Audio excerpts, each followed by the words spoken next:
So just in is this 2014 Ford Transit, and the reason it's here today is because we are going to be putting a full body kit on it. This is the body kit. So you have the front bumper, you have a rear diffuser, and either side of that are some side panels for the rear bumper, so they will replace what's on there. A pair of side skirts, 2 exhaust ends. I think they're just for show, I don't think they're connected, and 4 arches.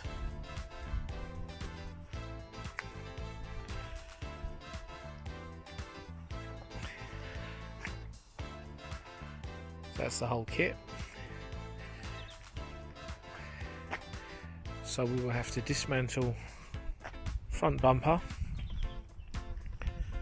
because I think the top part of the bumper stays where it is, so the top part of the grille, that will remain, and it just connects to the lower bit, so it's sort of like a bumper stroke apron. Arches, side skirts, these are the panels that will be removed, and also the rear bumper.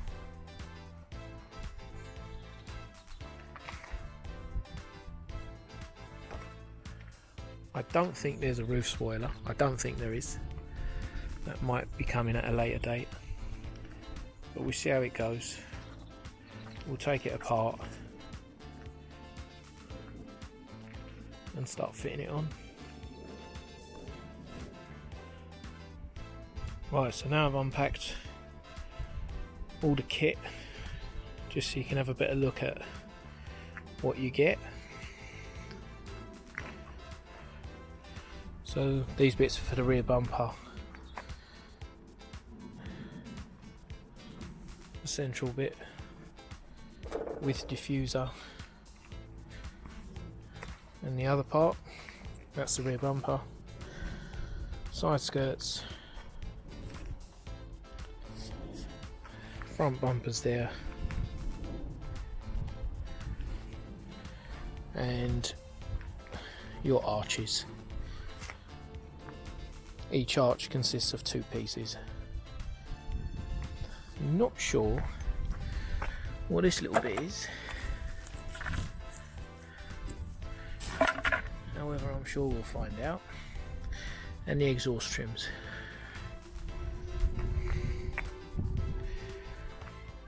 So yeah, it looks like the bumper just fits onto it. This section has to be removed. This bit will stay where it is, and then the grille just fits over the bottom bit of the bumper to connect it to the top.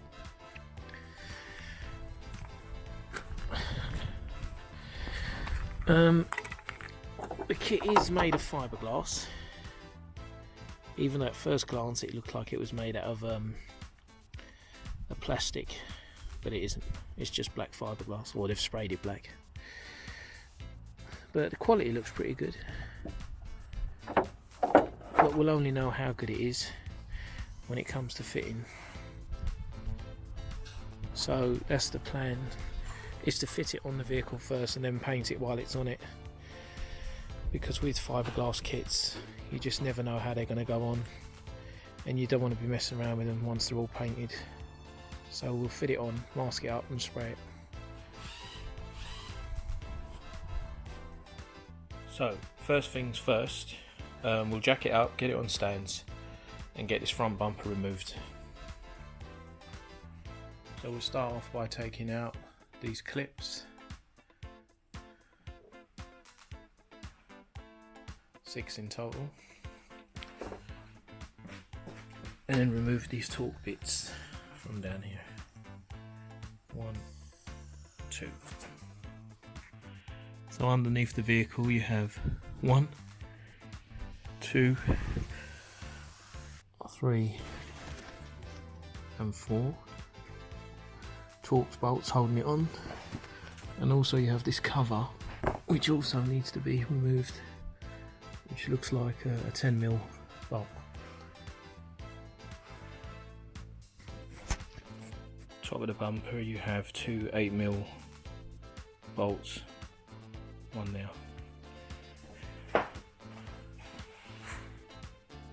and one just down there, and also one in the middle. So the headlights are going to need to be removed. They're held on with these hex bolts, one here and one just over there. Undo them, take off the electrical connector,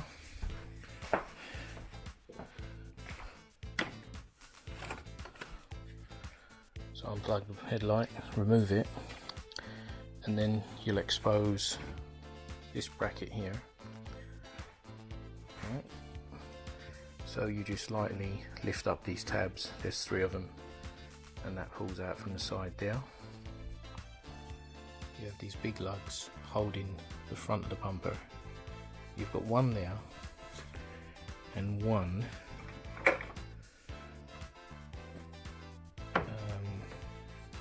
in there. I don't know if you can see it, but there is. There's another one of those lugs in there, so to remove it, you just lift it up. You lift it up and pull the bumper out. And you've got the same on the other side, obviously.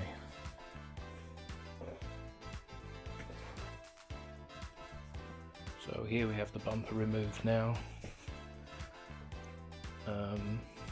The only electrical connection on it, you have a plug going into the fog light, and the rest of the loom is for the parking sensors and obviously the other side fog light.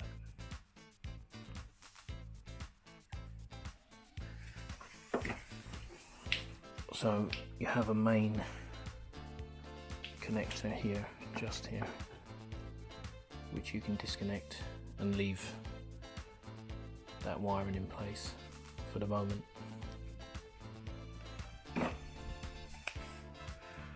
There's also a couple of bolts you would have to remove, which sits behind the number plate. I didn't, because they were missing on this vehicle. It looks like it's had a knock at one point and they haven't replaced them, but it looks like 2 bolts sit behind the number plate and go into the back of this bumper reinforcer, so bear that in mind as well. With the rear bumper, you've first got to remove these panels. If you've got mud flaps, you've got to drill the rivets out. I think there's one round the back here. These just pull off. These just pull off like that.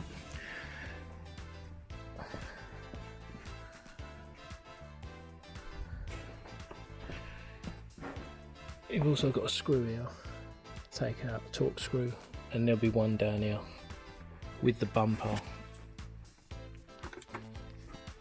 It is literally just those Torx screws holding it on. Just remove them from the top. And at the bottom you've just got these clips that just pull out.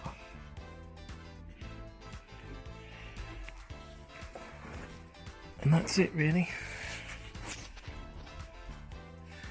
So to get this corner panel off the rear bumper,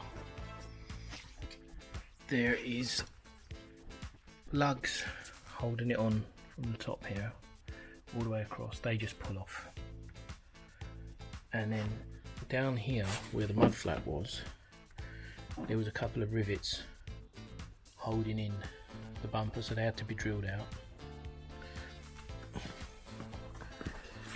Then just under the light you had a couple of lugs here which need to be pushed down and pulled towards you. They were holding these 2 bits here. And then the only other thing that was there was a small Torx screw, which was here. The rest of it just came away from the back bumper, and the parking sensor plug.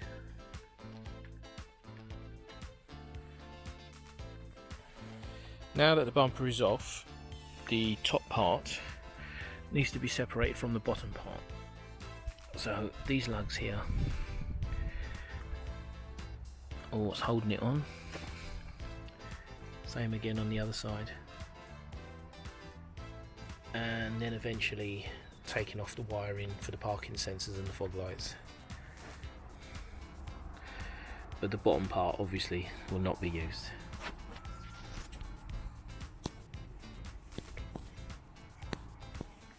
Right, so I've pieced together the two bumpers. So you've got the top original bit connected to the lower part of the bumper now, which is the new body kit, part of the body kit. I've just offered it up to the vehicle just to make sure it looks okay, it sits okay, and to be honest, it doesn't sit too bad,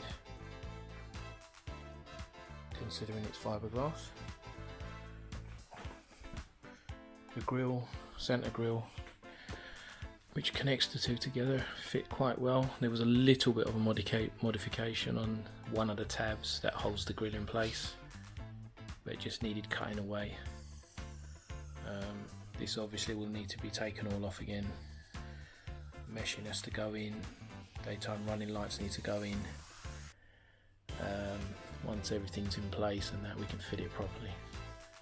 But so far it's looking promising.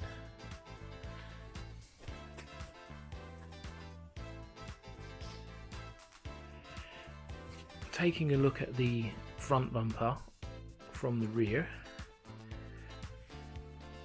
and see what's going on here.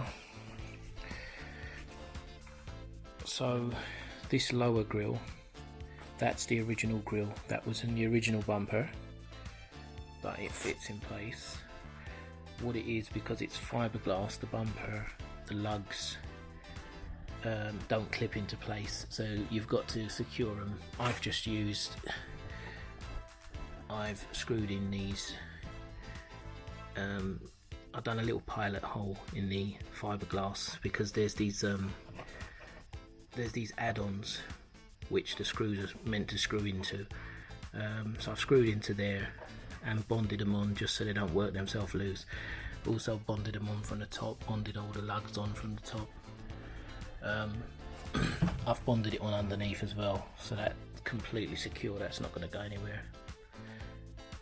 Plus the added advantage of having this grille, you've still got the parking sensors as well, they're all in place. The kit does come with this meshing, they supply that as well. That's to fit into these holes here. So you've got the lower holes, and then you've got the ones where the daytime running lights go. So they give you enough to cover all that. I mean, some people may choose to not put the original grille and use that kind of meshing, that's fine. But I think it looks good. So I'll continue to put the meshing on, fit it all up, and then we'll come back and have a look what it looks like once it's all bonded on in place. I also got to fit the running lights as well because they fit from the back, so they have to be done. Bit of a pain because you've got to mask everything up, but unfortunately because it's fiberglass, that's what you have to do. So I'll fit this up and we'll get back to it. So all the grills have now been cut and fitted. I used a combination of small screws, these kind of things here, little self-tappets, to hold it in, and also where I couldn't get screws in, I used adhesive, the same sort of stuff, Sikaflex or similar, that I've used to hold the body kit on. I've also put the daytime running lights in there as well, they're in there as well. So the only thing left to do on this bumper would be to drill the parking sensor holes out, which I believe go somewhere on the front on each side. But I'll make sure it all fits properly, because I am a bit suspicious that this part, the reinforcer, is going to be very close to the grills and to the daytime running lights, so I'll put it on and just make sure that that's okay, and then we'll go from there. Right, bumpers on. It all fit nice.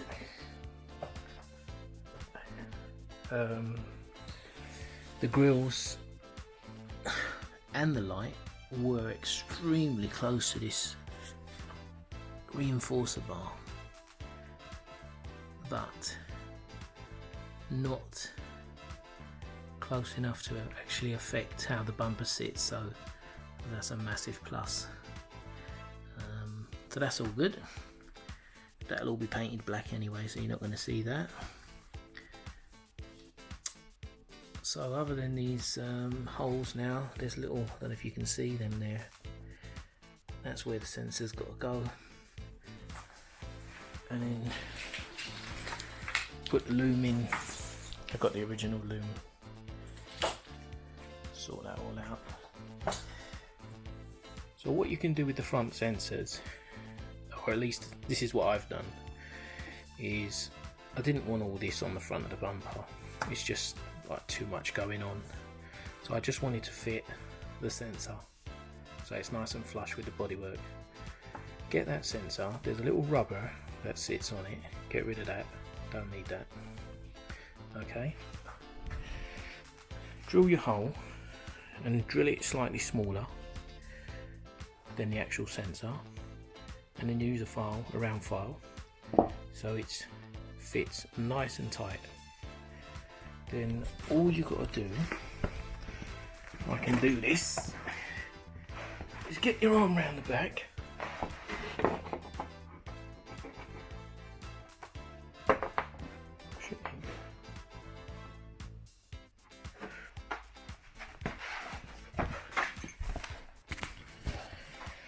and that sensor will sit just like that. So no dramas, no messing about. And to secure it in place, just use some of the adhesive you've been using for the bodywork, for the kit. And once that's bonded in place, it's not going to go anywhere. And I think it looks really smart. So just an idea. You don't have to do it that way, but I just think it looks a lot neater. When fitting the arches, this is not on yet properly. I'm just dry fitting it just to make sure that it sits nicely, that the gaps are fine, they're sitting flush with the actual bodywork, and that it sits nicely with the bumper as well. I've run a marker along the top here, because once I remove this I'm going to key up the paintwork, so the adhesive I'm going to use has a really good bond to the bodywork, because there won't be no screws or anything like that holding it on place. It's bonded all in place. And also there'll be a bead of adhesive under here as well, under this lip here, to make sure once it's on, it stays on. So it's all prepared now, it's all rubbed down, keyed up just below the line there where the arch will meet the bodywork. That's all ready, and I've put the adhesive on the arch, so now that's ready to be fitted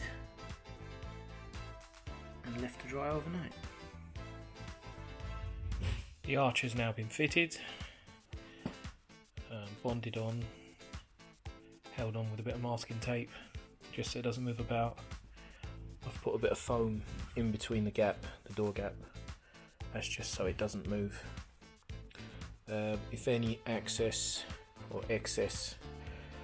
adhesive comes out, just get a bit of thinners or panel wipe and just wipe it over. But other than that, leave it overnight, and that'll be solid in the morning. That won't be going nowhere. Once again, exactly the same procedure on the door. Mark up where the arch is going to go and just key up just underneath it.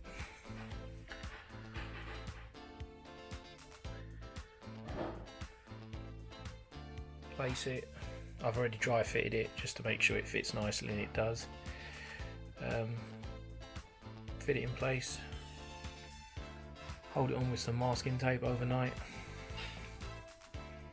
and that arch will be ready for the next step. Next we'll be fitting the side skirts. This is quite straightforward.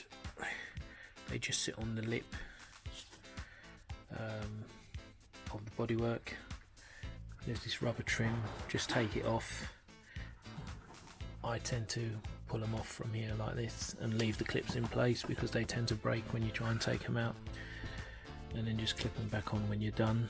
We'll be holding the skirt on with rivets. I'll be drilling into that and riveting it down in place all the way along so it's nice and secure.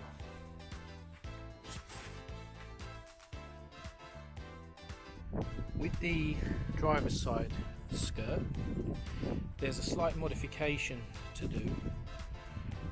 The reason being is this kit was supplied for a vehicle with 2 sliding doors, and it only has 1, so you are going to have to trim off a bit of the kit, because normally that would tuck under the doors and sort of riveted to the bodywork, but obviously that can't be done because there isn't a sliding door on the driver's side, so you will have to cut away. As you can see up to there, that's just up to where the driver's door starts, and just trim that away so it sits flush against the bodywork. Obviously if you've got 2 sliding doors, then you don't have to do this modification, but unfortunately on this vehicle we had to. It's not a problem, just a bit of added work, but not a problem at all. With this bumper panel, this is the passenger side, you've already got pre-drilled holes in it, and we will rivet them to the existing holes. These were here for the mud flap, so it uses those 2 holes, and also it's going to use the pre-existing holes in the bodywork, which is that one there and that one there. I've already fitted it just to make sure it all fits properly. The lugs just tuck into that bracket there, and it looks like it fits fairly well, so I'll put it on and we'll have a look what it looks like. Now that the side panels have been put on, we can go ahead and put on the centre section. I've already dry fitted it to make sure it fits properly, and it fits nicely. I've just put some adhesive either side. The top part will be held with screws as the original one was.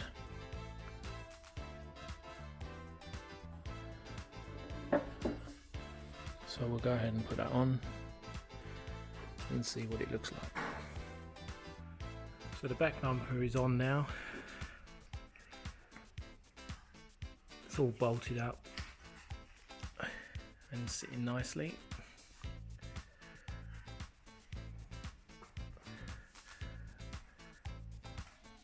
Once it's all painted, we'll put the reflectors in. Use the original reflectors from the original bumper. We've got to drill the holes for the parking sensors, there are dimples in the bumper where it's meant to go, so that's not a problem. So we'll drill them before we paint it and fit them after.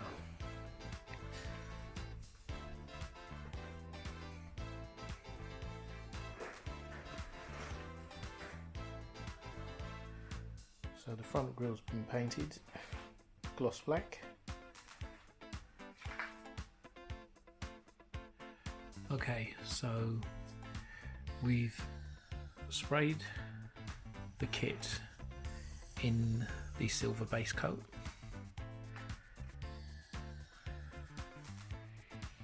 And the next thing to do now is to mask up all the parts or the bits that are going to be black. So then we can go over it with a top coat of 2K lacquer.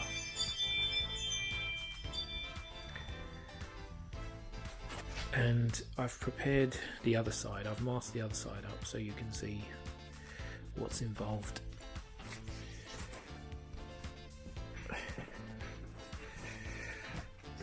So this is the side that's already prepped, ready for the black. It's quite a bit of masking to do.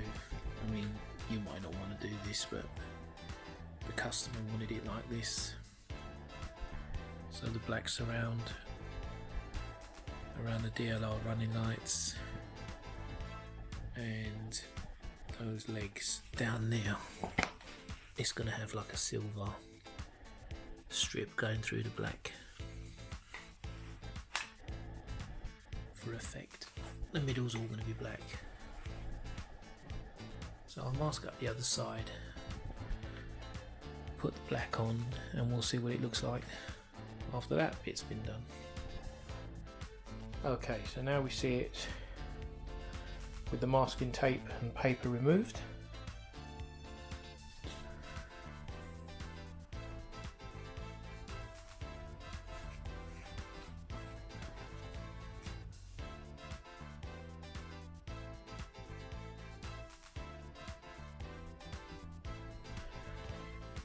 Takes a bit of time to mask it up. It is a bit of a pain, but it does look good.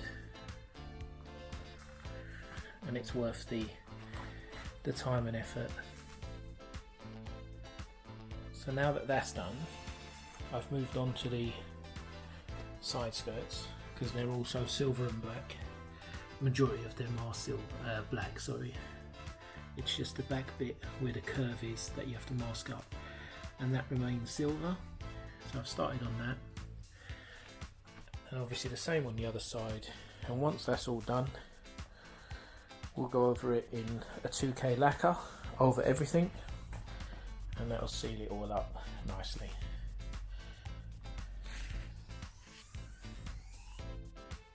So that's the finished skirt.